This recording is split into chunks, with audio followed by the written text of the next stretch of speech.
con todo este asunto que es muy complejo y que tiene muchas razones históricas y que hay que por eso de realmente reconstruir todas esas historias. Un programa, incluso 2 programas nos están haciendo cortos, pero vamos a puntualizar cosas. Casimira nos decía que en la escuela, como quiera que la escuela también es un asunto de intereses, no es fácil llevar a cabo, solventar, como no lo es en ninguna parte, cuando solventar, despachar, transformar una cosa que está naturalizada y que se convierte justamente en una cultura tergiversada. Hemos hablado del folclorismo, ¿no? De cómo buscaron diferenciar folclor de cultura. Pero yo digo, Casimiro, desde que tenemos esta constitución que nos rige, y siempre aclaro aquí, ustedes se dan cuenta de la importancia de la diversidad de opiniones de gente, personas, ¿no? Refundar la república, dice el preámbulo. Pero para refundar la república necesariamente hay que repensar la educación. ¿Cómo vamos en eso? O sea, porque no es solo lo afro, cuando yo te veo a ti, es una persona que es parte de un tejido social y de un movimiento que busca la justicia, como tú bien lo acabas de decir. Entonces, ¿cómo en todos estos años de educación bolivariana se puede decir que el concepto, por ejemplo, de diversidad cultural está vivenciado por los niños de alguna manera, que el concepto, por ejemplo, de cultura, como eso que tú decías, me encantó, que bueno, si no conoces lo tuyo, de qué cultura estamos hablando, ¿no? Si me sé al caletre en historia del arte, lo que nos enseñaban, no sé si eso ha cambiado, todo lo de Europa, Egipto, no está de más y no está mal conocer el mundo, pero tengo que comenzar por Curiepe, si no soy de Curiepe, tengo que comenzar por el 23 de enero como urbe, y de su origen y de cómo se asentó allí, para reconocerme a mí misma, ¿no? Si soy de allí. Entonces, hemos avanzado en el reconocimiento de la diversidad, que es cultural, porque es territorial, porque es natural.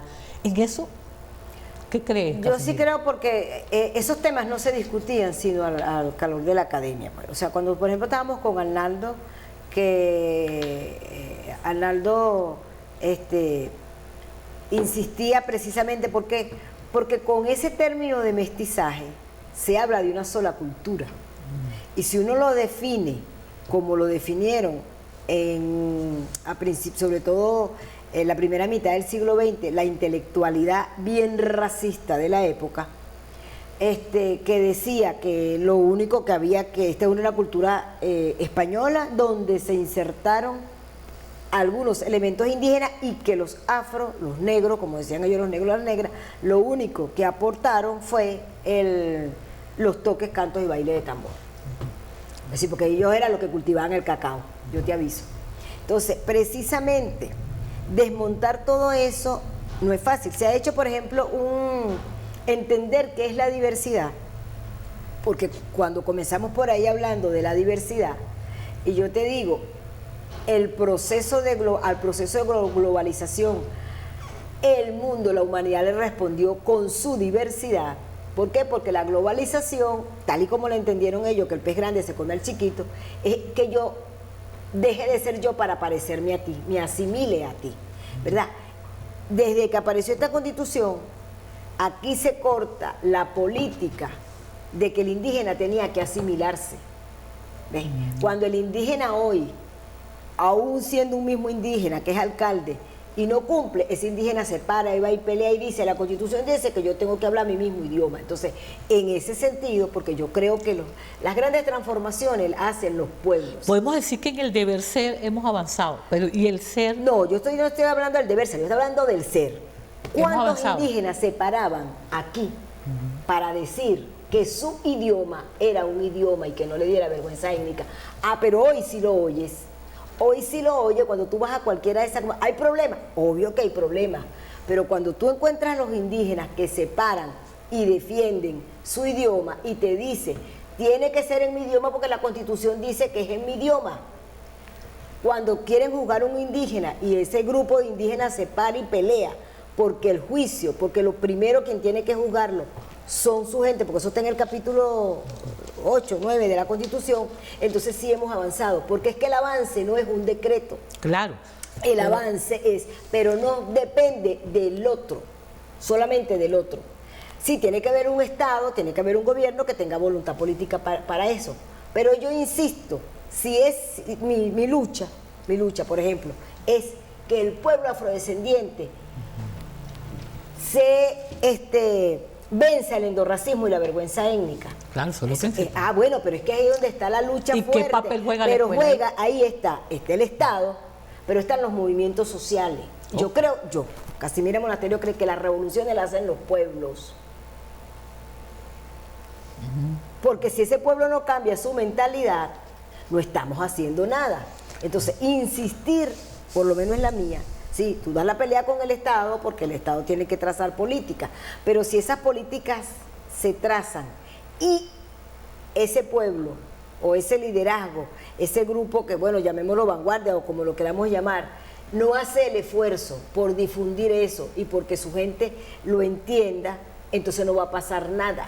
Entonces yo creo que cuando la Constitución habla de corresponsabilidad, hay unas responsabilidades del Estado, y hay políticas públicas, pero hay también unas responsabilidades de nosotros como comunidad, como sociedad. Claro que sí. Ahora, en el mismo momento en que eso comienza a debatirse, comienza a darse, pero además hay otra cosa. ¿Quién es el gobierno? Venezolanas y venezolanos, igual que tú y que yo, donde está naturalizado ese problema, porque no es que le dan un curso primero para ocupar los cargos, ¿verdad? Ajá. No, o como decimos nosotros, no se alfabetiza en problemas étnicos. Dentro de nuestra lucha, nosotras planteamos que tiene que haber, que toda ley, en el caso, tiene que tener perspectiva étnica y de género, enfoque y pertinencia, porque eso que nos enseñó Arnaldo, ¿verdad? Sí. La pertinencia.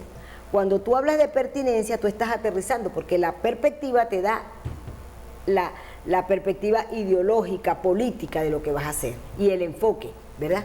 Pero cuando tú hablas de pertinencia, es como lo aterrizas en el lugar. Sí. ¿Para qué me sirve eso en la vida? Porque hay gente que te dice, ay, pero si así vivimos bien, o como me han dicho más de una vez, mejor es dejar eso así porque la cosa se pone peor, porque cada vez que empiezan con ese que si el racismo, bueno, claro que se pone peor porque estás tocando intereses, y esos intereses, los que tienen esos intereses se van a defender. Entonces, claro, eso es una lucha que tenemos que plantearnos si estamos buscando ese Estado de derecho y de justicia. Si queremos una democracia participativa y protagónica, yo tengo que creérmelo como pueblo.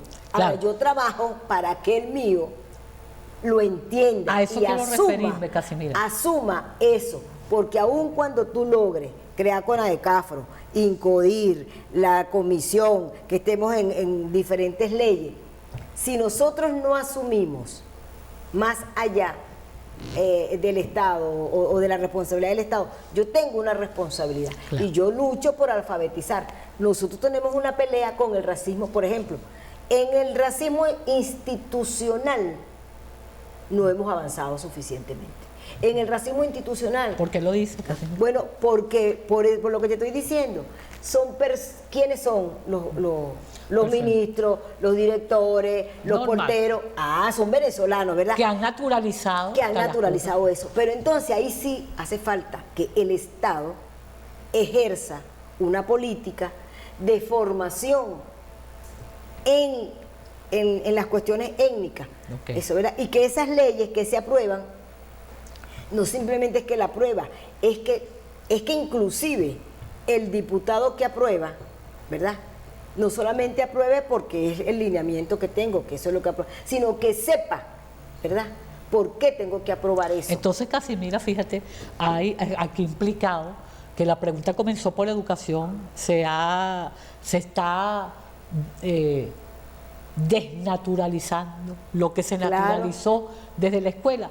Pero a propósito de este espacio de Educación para los Nuevos Tiempos, no solo desde la escuela formal convencional, sino desde los 1000 lugares donde nos movemos. Aquí yo tengo este espacio de aprender haciendo, una televisora educativa. Entonces este es un punto que hay que poner de relieve. ¿Cómo desnaturalizar lo que fue naturalizado y ya sabemos que tuvo una intención? Es decir, que tú sientas, no dejes de tener vergüenza étnica nunca, para que no pueda surgir como diverso y ser parte de esta riqueza maravillosa que nos constituye como pueblos y pueblos diversos pues, de Venezuela. Ahora, ¿cómo, Casimira, de qué manera hacemos un aporte? O sea, la escuela son mil cosas, ¿no? Como tú dices, es toda una batalla. Pero la escuela avanzaba en sus respectivos momentos, ¿no? Colocando ciertas cosas. Sin embargo, en el deber ser, porque en el ser hay que evaluar, pues. Hay que evaluar, por ejemplo, si la diversidad se vivencia en las clases, en un salón de clases. Es decir, la diversidad concreta que constituyen los niños y niñas. Pero es que esa es la batalla, porque desnaturalizar implica desmontar conceptos, y cada vez que tú desmontas un concepto, tocas intereses. Eso es lo que yo insisto, claro, esa es la lucha. No lo puede ver. En Venezuela la buena apariencia está asociada al fenotipo europeo. Entonces a ti te obligan, y esa es una batalla ahorita campal en la escuela, cuando las muchachas y los muchachos van con su afro, van con sus trencitas. ¿Y quién es que le prohíbe que entre? Quien se lo prohíbe es la directora, quien se lo prohíbe es la maestra. Ellos son la coordinadora. Que es lo que yo digo, es que ellas también son Estado. Porque aquí pareciera que el Estado y que el gobierno son las altas figuras. No, todo el que trabaja para el Estado es Estado. Okay. Cuando el portero te dice que no vas a entrar así, ¿verdad? O cuando la maestra te estigmatiza y te pero cuando entonces tú enfrentas a la maestra, entonces a la maestra le están violentando su derecho al bueno, trabajo. Fíjate, Casimira, el tiempo nuevamente se fue y yo quiero decirles a ustedes que tienen a bien conectarse con este espacio que vamos buscando, queda todavía un segmento, pero vamos tratando de que este programa surta el efecto familiar que queremos, ¿no? Fíjense que quiero dejarles clarito algunos conceptos que hay que poner en remojo, ¿no?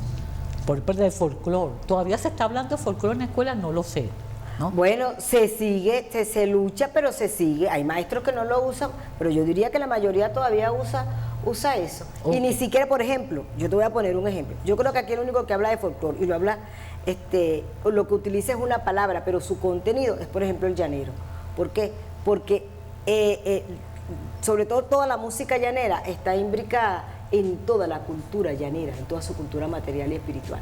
Okay. Entonces, ellos hablan de folclore, pero en sí están hablando desde su cultura, pero el resto no pasa eso. Okay. El resto, entonces, hay una folclorización extrema de la vida que ha desvinculado la relación de la cultura material con la cultura espiritual. Okay. Entonces los símbolos pierden su contenido. Ok, ya vamos a volver y vamos a ver en este último segmento de qué manera incide para revertir esta naturalización, de qué manera inciden las manifestaciones culturales espirituales. Ya venimos.